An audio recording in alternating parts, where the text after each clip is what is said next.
So it was about a month ago that I was on a deload week and I was going to do heavy power cleans for not many sets, but I got carried away and then I did more sets than I was supposed to because I was trying to go for a big PR that I didn't even get a PR that day because my PR right now is 185 and I instead of building up, which is a point I'm going to make later in this video, instead of building up, I basically did one big jump that I went from my PR 185 to like 205. Like the 20-pound jump. That's the stupidest thing you could ever do. Instead, I could have like built up to 190, 195. I could have easily gotten those at the time, maybe 200. Instead, I went straight to 205. I did way more sets than I should have, sets of one that I should have. And then that week, I obviously didn't jump that high at all. But I did live with that. I wasn't really too disappointed with it because I knew what I was doing wasn't like exactly the most ideal thing. So after the next few weeks, I'm put on a cycle basically that I'm on right now. That I'm basically trying to max out my power clean every single week. So I'm trying to do that. What happened was I actually did it correctly and properly, built up and did all that. And the first week I got 200 pounds. The next week I got 205 pounds. And then the next week I got 210 pounds. So there's many different variables on how that has improved. And then the power clean does have a direct correlation on vertical jump. So I don't know how it's gonna look, how high I'm gonna be jumping after this on like my deload or maybe the week after, depending on how I respond. So I'm just gonna see how exactly I respond to that. But I mean, I'm still at around a 40. My vertical at least hasn't gotten lower. I've been training pretty hard recently, especially since the power clean has the most correlation. And when I had a 40, my max power clean was 185. So right now I should be at like a 50-inch vertical. No, I'm just kidding. I should be like, should be, I should be at a 40. That's what I should be at because that's what I had before. But if I'm at like a 40.5 or something, that would be cool. But no way to tell the difference until I actually go out and try and dunk the basketball. So I want to talk about a few things that I learned from that. The first thing that I learned was to not set expectations for yourself like I literally just did. Like I wasn't going to set an expectation for like, oh, I should be jumping at 41 or 42 inches because of my power clean going up this much. Yes, it may be true, but I don't know. I don't know how my body's going to respond, especially since my training age isn't like high enough, which is your training age is how long you've been training hard for.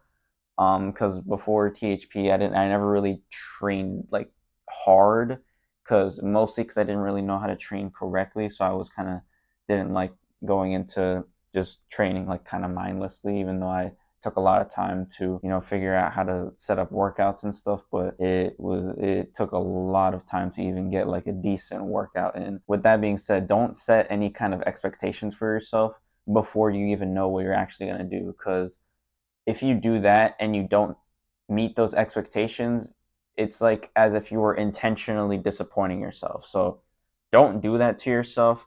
Honestly, like it's a very cliche quote, but expect the worst, hope for the best. It's true when it comes to that stuff because it's like if you expect the worst, then you come out of it not being as disappointed because it's like, I expected that, but then you hope for the best.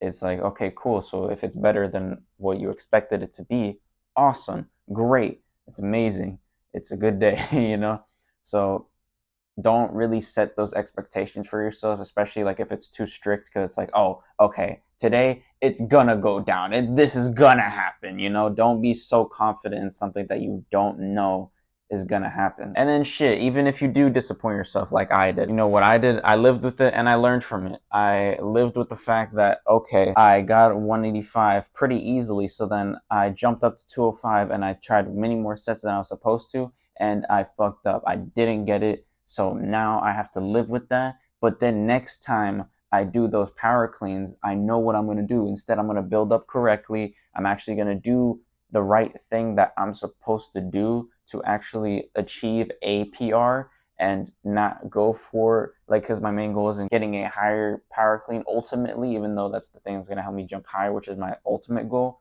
But then the power cleans, it's still something I have to work on, obviously. But now next time I go for heavy power cleans, I am going to learn and keep learning and I'm going to learn from this time, so the next time it's going to be better, and then next time when it's better, but I still am messing up a few things, I got to get better the next week, and then the next week, or then the next time I do power cleans, whatever it is, because that's how basically these last few weeks I've went. The first week I basically was trying to have a good form with heavy weights, like practicing good form with heavy weights, because it's hard to have good form with heavy weights. I noticed that like my warm-up sets are pretty decent, but then when I got to the heavier weights, that it wasn't that good. So then there's obviously something wrong with my warm-up weights. So then I fixed it. The next week it was a little better than this past week.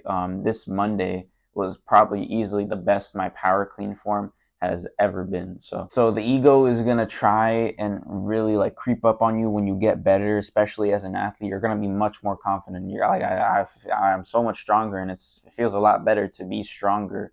But at the end of the day, the ego is not gonna allow you to become better. The ego is gonna keep you at that same spot if you let it. So you really have to overcome that and just learn, and you know, still realize that there's people who are better than you at this. It's always good to learn and not let your ego keep you in the same place, because when even if you're the best at something and you let your ego keep you there, somebody who doesn't let their ego keep them in the same spot learns and learns, and then they get past you. So it's much more important to actually learn over time and improve over time and have that, compound interest. Like I said in my last video, make sure to learn over time and actually improve instead of worrying about where you are right now. Stop worrying about so much about where you are right now and focus on improving, because then where you are right now is constantly going to change. So then you don't have to worry about being stuck in the same place. And one of the other problems I had when I was doing these power cleans is beforehand, I would overthink a lot. I would think about it. And it's like, oh, what if I fuck this up? Oh, what if my technique isn't perfect? It's probably not going to be perfect. If you're really thinking that much, it's probably not going to be perfect. And at the end of the day, it's fine if it's not perfect, because like I said before, you live and you learn from it. So honestly, the best thing you can do when something like that is going on, you're overthinking it before you do it, and then you do it and you're like, oh, I knew it's going to suck. Yeah, of course it's going to suck. It probably would even suck if you didn't think about it and just did it. But my main point is to kind of, when you do something and you want to learn from something by taking action on something, don't think about it. Take action first. Like, get out of your own head and take action on what you're trying to do. And then, like basically just see what you did wrong when you're not thinking about it. Because when you do it right, when you actually get good at something, you don't really have to think about it. Like, for example, some professional dunkers, like they've done the East Bays and behind the back so many times that they don't even have to think about it. They just do it. They just go up there, jump, go in between the legs and do it. And when they miss, they know what they did wrong.